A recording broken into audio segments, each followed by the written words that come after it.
2 heures pour nous. 2 heures pour l'Afrique. L'ignorance est la raison de notre captivité, la connaissance, celle de notre libération.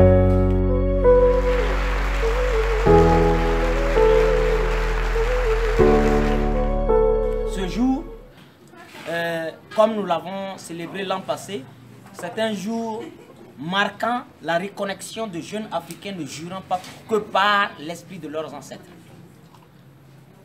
Des jeunes qui ont détruit en eux le complexe d'infériorité systématique.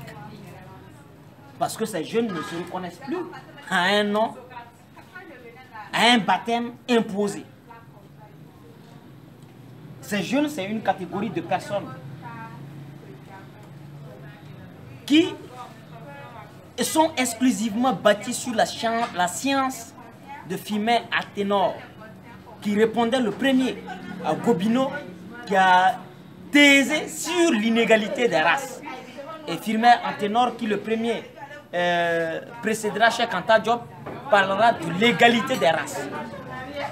Une réponse qui n'a eu de contrepartie égale chez tous les savants sérieux.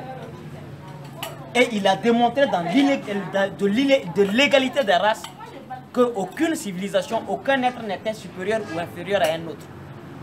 Tous les peuples se valent. Cheikh Anta Diop, c'est le berceau dans lequel nous baignons. Et nous souhaitons que tout Africain se baigne dans celui-ci.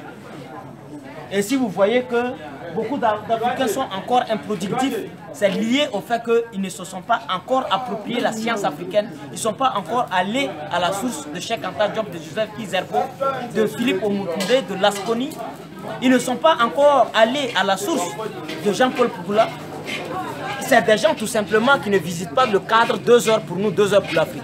Sinon, ils seront mentalement et intellectuellement dépollués et vont devenir de l'engrais pour faire pousser une nouvelle Afrique. Une Afrique fière d'elle-même, une Afrique décomplexée de tout, une Afrique qui ne reçoit pas une recette intellectuelle qui lui est proposée par son ennemi. Les peuples africains, c'est le seul peuple au monde dont l'éducation de son peuple est attribuée à son ennemi. C'est-à-dire l'école de ses enfants, il a remis ça à son adversaire.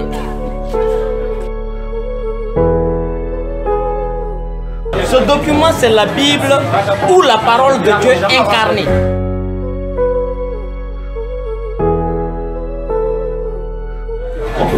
Ce n'est pas les récits relevant des fables contenus dans la Bible ou le Coran. Ça n'a rien de légende.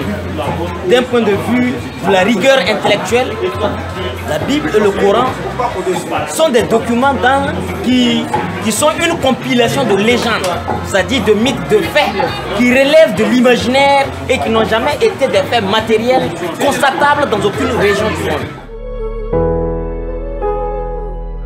Et ce document de Cheikh Anta Diop, civilisation ou barbarie, anthropologie sans complaisance, doit être un document que tout Africain qui veut être utile au continent et à sa famille doit absolument lire ou s'approprier afin de se décomplexer, de se déconstruire sur le mental dicté par l'Occident à travers son école laissée juste après la colonisation.